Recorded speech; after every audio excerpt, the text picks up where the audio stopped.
This is our Thursday morning, our conversations with our Congressman Troy Carter. Welcome back to the Good Morning Show. Good morning, guys. How are you this morning? Good OC morning. and Nicole, my favorite. We're doing fine. We were just talking about the appellate court that struck down The Fearless Fund the for Black Fearless women. Fund to help Black women with entrepreneurs. You know, Black women lead the nation in terms of startups, but they don't tell people they lead the nation in terms of not staying up. Black women, because of the lack of access to resources, their business after 6 months, many of them close after they start up, so they don't stay up. So funds like this were helping them get access to grants and resources to help stay up. Yeah, it's a real travesty when you think about all the efforts that have been made and continue to be made to level the playing field, to catch up, to get a hand up. And when you've got these two very talented sisters who went out and created a fund to address an issue, it's amazing how the wheels of wanting to reverse actions on progress are out there. So, yeah, it's a devastating blow. But here's the deal: that which doesn't kill you makes you stronger. So we have to boost ourselves and be encouraged, because we know that the battle is there, but we know that we're strong enough to overcome it. And as you've often heard me say, voting and elections have consequences, and when we vote, we win, and when we win, we reverse these kind of negative actions. Well, thank you for weighing in on that. But Congressman, I know that the congressional, I think, was it the Congressional Black Caucus or Congress who met with Curtis Jackson, a.k.a. 50 Cent, about black business, and investing in Louisiana? It was an incredible visit yesterday with, as I said in the press conference, his mother and father named him Curtis Jackson, but we know him best as Fitty. And Fitty has come to Louisiana bearing gifts in the way of a significant investment in Shreveport to bolster the entertainment empire that he has officially owns and now launching in Louisiana, G-Unit Studios. And OT, you can go back to our early on investment in the entertainment and movie industry. Right here, you might even recall that Hollywood we were criticized by one of our former members of the city council because we went to Hollywood to market and promote New Orleans as Hollywood South. Since that time, we've got tons of great movies and credits to prove, and receipts to prove that it was a good thing.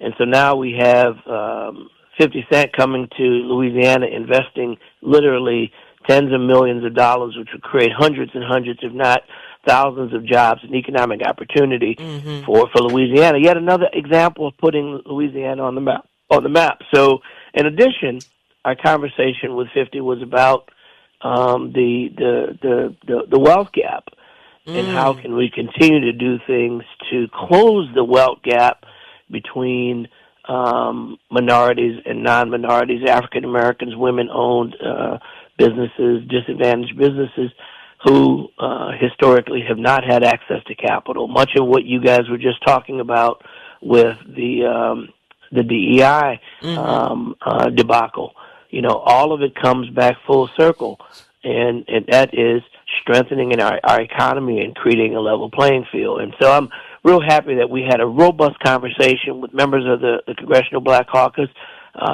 He shared with us that he also went over and met with Speaker Mike Johnson and some of the members of the Republican conference, demonstrating that, if we're going to get things done, we've got to do it together. Yeah. And we've got to recognize the buying strength of the African American community. One of the things that he said to me that you will find quite interesting is who consumes more bottles in a nightclub? Who consumes more Crown Royal and the various high-end spirits, but who owns the least? I think you know the answer. Yeah. Right.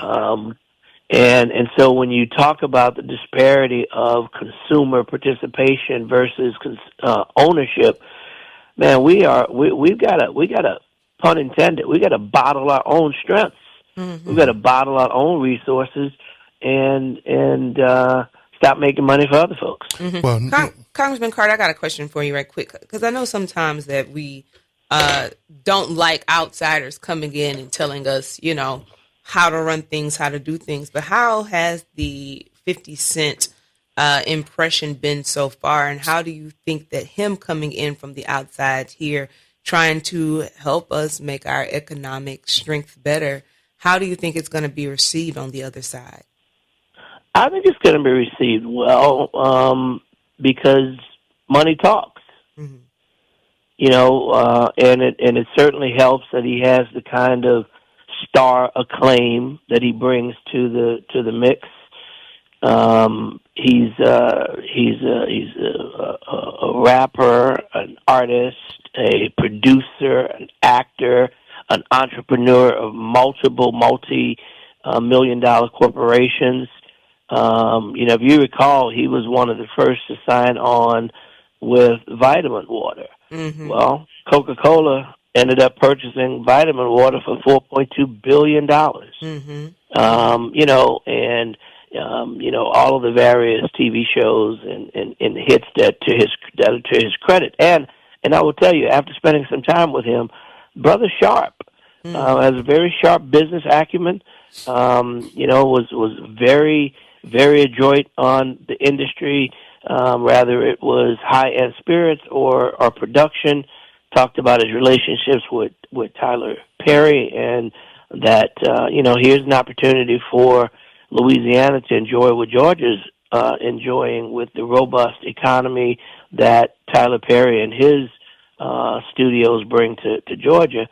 Now we have 50 coming here to Louisiana, bringing jobs, economic opportunity, and again, a recognition that Louisiana is a great place to do business and to make films. Mm-hmm. We got two callers holding line number 3. John, you're on with Congressman Carter. Good morning. Good morning. Can you hear me? Yeah. Good morning, John. Hey, with the Ed Bloom stuff, man, and you know what I'm talking about, OT, that's Amalek, Tubal, Akanaz. You know where I'm going with that. Yes, sir. Also, we need to really tap back into our history. Now, they're saying that we can't, do things for a particular race. But I'm telling you, these people, like I always say, they mind F-wording you. Because when you crafted laws and unfairness toward a particular people because of their race, then you can also address that because of their race. Because you first targeted a race. You understand what I'm saying? Mm-hmm. Yeah. You were targeted by race. So therefore, to address it, yes, you can use race. Also, what we need to do is go back to the Freedmen Bureau. If they saying that's such an issue, okay, let's go back to the Freedmen, or go back to lineage. People who are descendant of American slavery. Some people call it FBA, or Foundational Black Americans. Okay, that's a particular lineage. If you don't, just say Foundational Americans or descendants of freedmen, go back to the Freedmen Bureau. Those laws are already on the books. Mm-hmm. We just got to get enough black. Matter of fact, it was a Jewish man about 15, 20 years ago said that. Thank you, John. And they took him down because they, it was like, y'all don't understand the power y'all have. If y'all people would fight, I mean, the things that they're doing with a lot of these resources given to other groups are actually illegal. Thank you, John. We got another caller, man. That's a great point. Yep. Line number 2, you're on with Congressman Carter. Hello, you're on the air. Good morning. Good morning. Morning. Good morning. You're on with the Congressman. Hello? Hello? Good morning, Congressman. Can you hear me? Yes. Yeah, sorry about that. John Renthrope, owner of Cajun Fire Brewing Company. I'm not 50 Cent, but I want to bring awareness to you. I'm an expert, probably the top leading expert in alcohol in Louisiana. I own the second longest continuously operating black-owned beer brand in modern U.S. history. Got 14 acres of commercial land developing right off in New Orleans. Many listeners have heard me before. I'm actually going representing the National Black Brewer Association, which I created last year with other members, most notably Kevin Johnson, who was former mayor of Sacramento. We created a coalition. We're going to be in meeting with the Congressional Black Caucus this Monday in D.C. I'm going to be representing them. I hail from Louisiana. Our state, you know this, is the most regulated state when it comes to craft beer. Our brand has persevered through every known systemic issue you can imagine with a business, and we're still, like I said, the second continuously operating black-owned beer brand. With us being right in your in district, New Orleans East. In New Orleans East, is there anything tangible we can get for assistance to even the playing field to allow us to create the jobs that right now we outsourcing in Pottstown, Pennsylvania, and Akron, Ohio? Right now, we're placed with a situation. You know, I'm homegrown, I'm from here. I invested heavily in the city, but I'm in a position where I might have to reposition jobs in a state that I've never been in longer than 2 months of my life, upwards of 30-plus jobs. And I'm wondering, you know, right now we have a situation where the first time in modern U.S. history, we have a black head ATC commissioner, Ernest Leisure.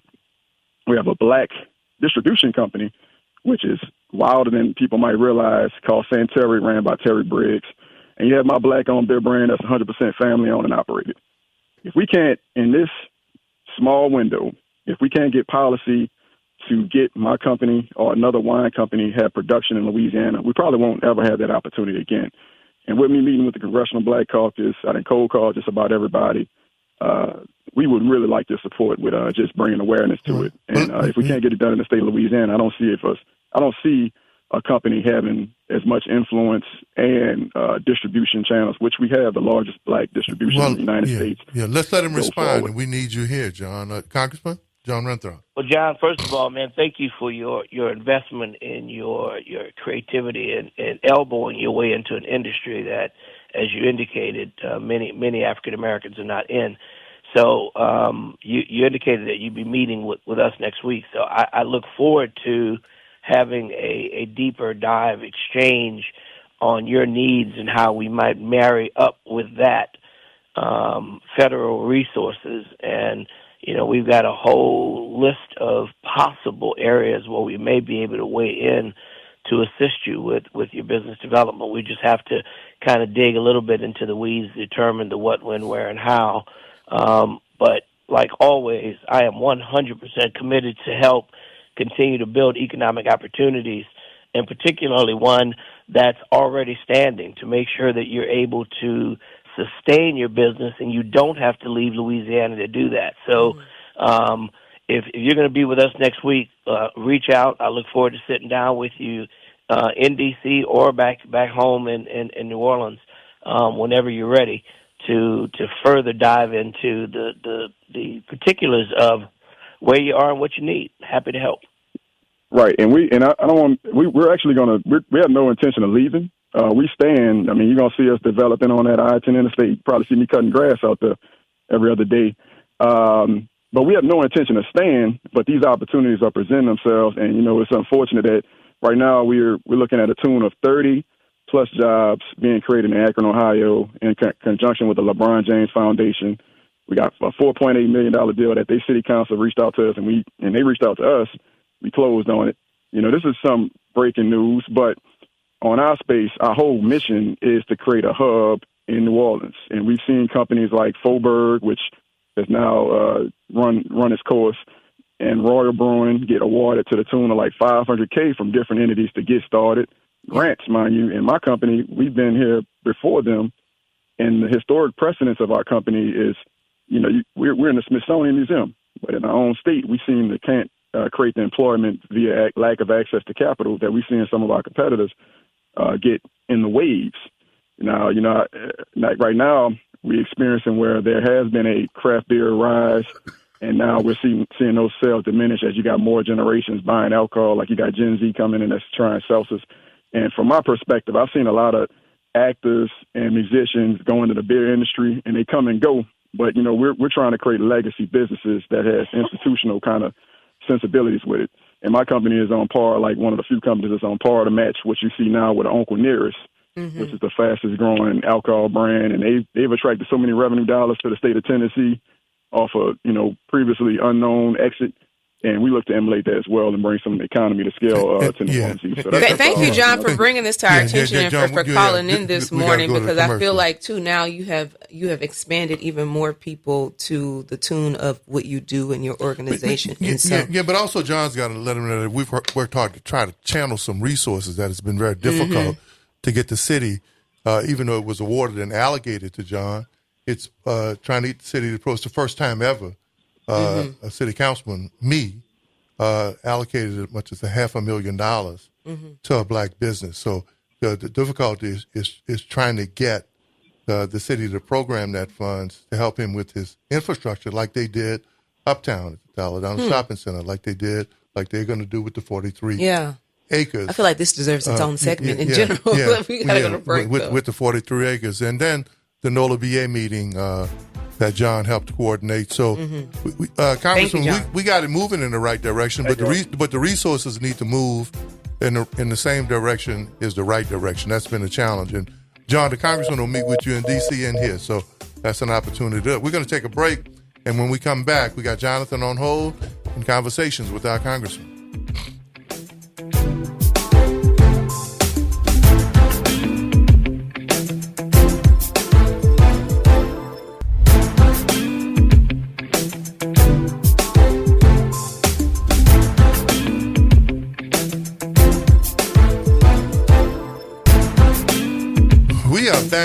Back, and as usual, conversations with our Congressman. The lines are lit up.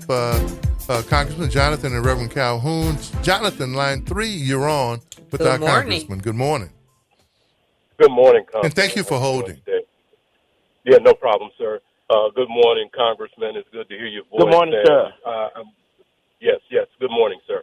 I'm glad to have both of you guys, not only from the political side from the local level, but also the national level, because my questions and comments can probably be answered by the both of you.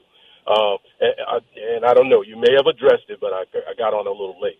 But my point is, you spoke about 50 Cent and others who want to come into the city and invest, and that's great. That's a beautiful thing if that happens and when that happens. But as I'm riding around, and I do a lot of driving around the city from border to border, I see a lot of construction. I see a lot of jobs. I see a lot of things happening.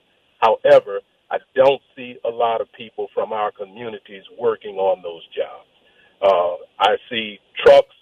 I see license plates with Texas on it. I see license plates with other states on it, and these guys are working on these jobs and on these projects.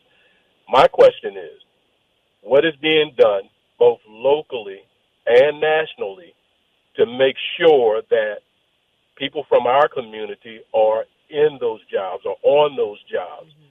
And particularly, what is being done nationally to put some pressure on local schools to put back into their curriculum and programs job training? I know that's going to be the thing that people will throw up. Well, we don't have the workforce here because we don't have training. Okay, when are the doors going to open for those trainings or for those opportunities? And like I said, that could be kind of like a national question or a local question for you,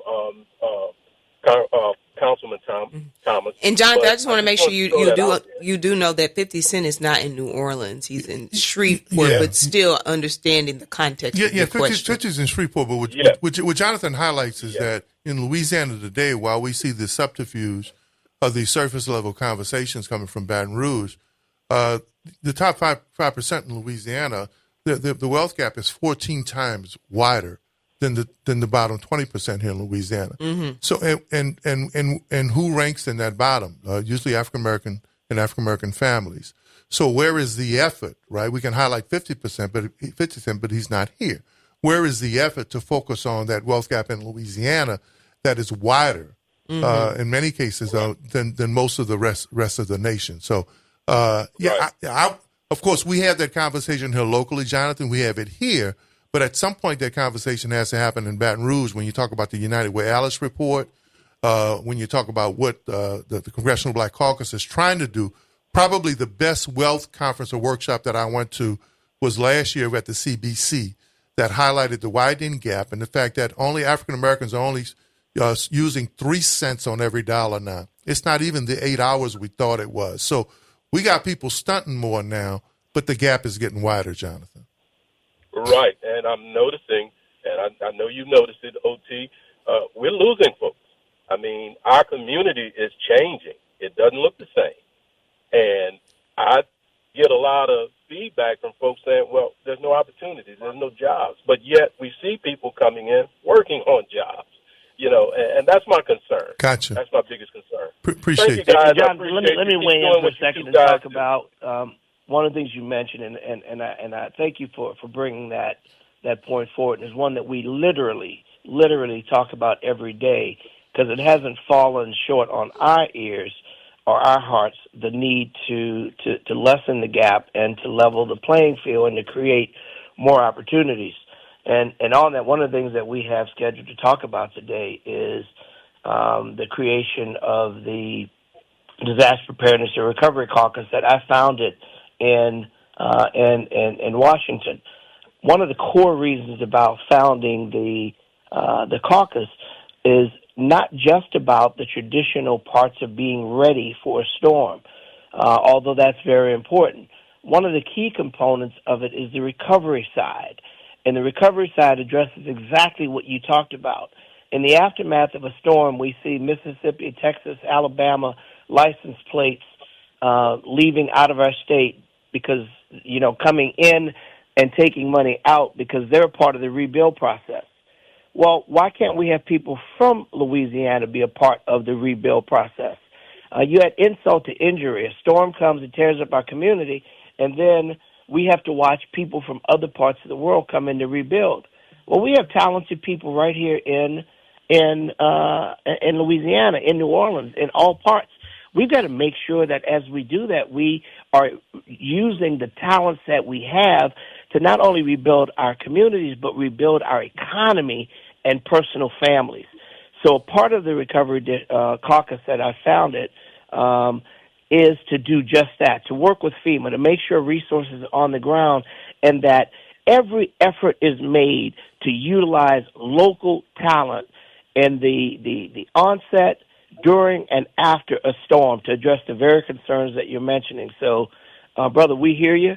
We're working on it, and I know that OT and the city at the local level is working on it. We've got to put a little more pressure on the state and the new governor and all those to recognize likewise that we have to invest in economies in our communities if we want our communities to do that. So we hear you loud and clear, and I'll be happy to come back on and talk more about those efforts and talk more about the caucus. We just had a meeting this week where we brought companies in to talk about, in conjunction with FEMA, how can we expedite getting resources in the hands of our local craftsmen who can rebuild their communities and make money at the same time. Jonathan, Louisiana could make an instant impact in Baton Rouge if there's a constitutional convention. We're 1/3 of Louisiana's population, yet black folk are 40% of this regressive tax code that we have, and of the bottom level, blacks make up 40%, right? And in the top bracket, where people are not paying taxes, only 11%. So that would immediately be one way to impact how much more money and closing the wealth gap. Here in Louisiana, the black household the wealth gap is $25,000 for blacks, $64,000 for whites. So there's some things that can happen at the federal level that the congressman working on. There are things we can do here at the local level. Don't forget, years ago, Congressman Carter and I were part of the first city council that passed the minimum wage. That we've said that here in New Orleans, no, we have to be able to regulate our own minimum wage. What happened, Congressman? The courts overruled us here. So even when we have efforts locally, like set-asides, like programs for black women, like setting your own minimum wage, that's why voting and the court system is so important. And this is why Baton Rouge is important. Baton Rouge shouldn't be focusing on just taking over New Orleans assets. They should be focusing on making sure they close the wealth gap. Thank you, Jonathan. Appreciate you, man. And that's where we'll go back to the early and the persistent comment that is elections have consequences. we have to get out and vote. The tool to our own success, the tool to our recovery, the tool to fight back and to push against those that would want to erase history and treat slavery as some kind of jobs program, and to make sure that no one tries to turn us back, is the voting booth. We've got to get angry enough to go to the polls and go in record numbers and demonstrate that Trump nor anyone else is going to turn the clock back, but they will if we stay home. Wow. Reverend Calhoun, Good Mayor of the morning. Ninth Ward. Reverend Calhoun, you're on with Congressman Cole. Good morning. Good morning to all. One of the things that I would like the congressman to speak to is that this approach that the governor has now to roll back, deregulate, if you will, all those things that the oil industry, to me, he is sending us back into another time. Also, I like to know, with this money that's coming into the city for the Super Bowl, how will the lower Nine, areas like the lower Nine, be included in those dollars? Based on, it seems like everything is being focused up around the Superdome. Mm-hmm. So if you gentlemen could really speak to that deregulations that's going on, and what do you see and how it will impact our community, as well as how will areas like Lower Nine be inclusive or be included in the monies that's coming in for the Super Bowl and those type of activities. I'll sit back. As always, thank you very much for your leadership and all your help that you consistently provide people, not just the Lower Ninth Ward, but everywhere. So kudos to you. I'll jump in on the deregulation, if you will, part. You know, this governor and this president seems to think that, drill, baby, drill. And we recognize the importance of energy. We know our place in Louisiana as one of the significant storage places for our reserve. But we also know this, that we cannot continue to operate the way we've been and expect there to be healthy people or to even be an earth. So we have to make sure that these attempts to roll back regulations are challenged, because these regulations are in place to make sure that the most important commodity that any community has, that's its employees, that's its people. So we have to make sure that people have clean water, clean air, and that those violators are dealt with. And you've heard me say this before, coexistence is the order. We're not going to pluck our fingers and tomorrow all oil and gas and all petrochemical goes away. It's just not.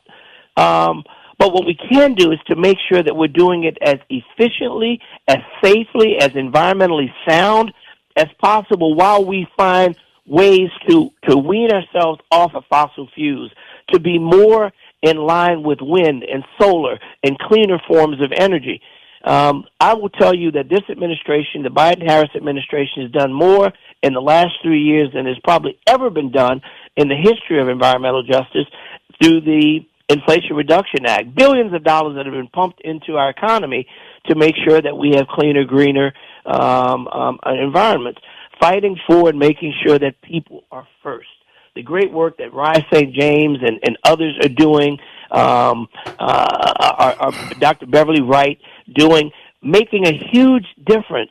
So we hear you. We also know that under the previous administration, Trump's EPA administrator, as opposed to the one that Biden has now in Administrator Regan really believes in making parity and making communities safe. Under Donald Trump's reign with his EPA administrator, they wanted to do away with EPA, get rid of all regulations. So when you think about where we are and what we have done, we've come a long way, but we still have a very long way to go to make sure that at the top of the discussion is the number one commodity. And that is making sure that people are safe, drinking clean water, breathing clean air, and that we're protecting our earth. That doesn't mean that we have to shut down all forms of industry. We just have to do it more efficiently and safely. Reverend Calhoun, I mean, deregulation is just a modern day form, especially when you look at it from this conservative bent of trickle down economics. You deregulate companies so they can do what they want, and you hope that they're fair with their employees and fair with benefits and fair with programs and fair with smaller subs and contractors. That didn't work then. The numbers show that it's not working now. When you talk about is any city that gets a Super Bowl or gets a major event, how do you make sure or require that it gets the other parts of the community? The NBA did a great job when the Players Association and parts of the NBA held an event at the Bush Playground in the Lower Ninth Ward. You would hope that the sponsoring team, the home teams, would have events that would stretch out within the region or within the community. But many of those deals are cut just to get the event. So at some point, I think folk have to come to terms and say, well, hey, hold on a second. Is it worth having these events? And let me say this, though. You play a very dangerous game when you walk down that road, because Congressman Carter will remember when Dorothy May Taylor worked to integrate Carnival, it was black folk who turned on her and cost her her next election, because they said it was costing them their jobs, or it was costing them their opportunities in that industry. So it sounds good to say make them do this or make them do that, but for folk who are going to work every day, when their bosses are threatening them and when they're going to lose their jobs, that's a long conversation that has to be, where all those things have to be considered. Congressman? Yeah, that's a very good point. And that's why you hear me say coexistence. Right. We don't necessarily have to demonize any side of the equation. We have to work together to make it better. And if we work together to make it better, recognizing that the values that come from any particular industry cannot outweigh the values of protecting the worker who provides the energy to do and develop that widget. So it's a point of coexistence. It's a point of being at the table. It's a point of making sure that we're protecting lives, families, and communities first. Economies of scale and industry are very much a part of that discussion. So the notion that some like to do is to have the divide and conquer, let's kill one to have the other survive, is not a sustainable effort. What we have to do is to create those opportunities where we are consistently getting better, stronger, and healthier, while recognizing the importance of the economic impact that industry brings as well. But at the core of that is making sure that people are being made to play by the rules, and deregulation sometimes allows people to skirt the rules for the benefit of some and the detriment of others. That's what we fight against every single day, and we'll continue to do that. And you will know, Rev, I say the same thing in room A, in room B, in room C. And if you wake me up at 3 a.m. in the morning, I'm going to say the same thing, and I'm never going to stop fighting for what's right and protecting the interest of our community. Well, I know you have to go, man. But we wanted to remind people of what not only what you guys are doing with Curtis Jackson of 50 Cent, but with the Saints, a partnership with Sire Spirits, as well as the Entergy Stores for Social Equity program. Congressman, we look forward to covering that and a whole lot more with you, man. We appreciate you so much. Thank you. As always, our great conversations go way too fast, but they're always filled with good facts and information. And again, let me thank WBOK for providing an opportunity for our community to have a place where you can access unfettered facts, where you can come and air concerns, get answers with policymakers in real time. And I want to, before we go, if you can, let's go back to the young man who talked about his spirits company and distillery. Cajun Fire. Let's visit with him again. I'd like to sit down and see how we can really determine where he is, what he has, and how we can weigh in to help him. I'm intrigued and encouraged by what this young man said about his bandwidth. I'd like to be able to really weigh in and see how we can help him further develop what he's working on and highlight his efforts. Well, he's listening. We'll coordinate that meeting with you and your staff, and we'll be glad to get that done, because he's breaking into a market, expanding, growing market that just a few percentage points means millions of billions of dollars, hundreds of millions of dollars. And job creation and wealth creation, and it is the exactly exactly quintessential thing that we talk about when we're talking about closing the wealth gap and creating true generational wealth. That means jobs, investment, economic opportunity in our community. So, brother, if you're out there, just know that we really want to weigh in and see how we can be a resource to you. We'll make sure we coordinate that. Thank you so much. Thank you so Blessings much, to you and your Congressman family, man. Stay safe. Keep up the fight. And it's always good every Thursday. And hey, how about that Universal right in New Orleans East, baby? It was a home run, another great opportunity, a recognition of the value of OC's district, Eastern New Orleans. And it was packed every night. Yes, it was. And thank you for coming out and sharing with us. They were going to Jefferson Parish until I called them and said, hey, man, you can't do that. And so thank you. And thank you so much for acknowledging. That's called leadership, baby. We appreciate you, sir. Thank you, Congressman. Bless you.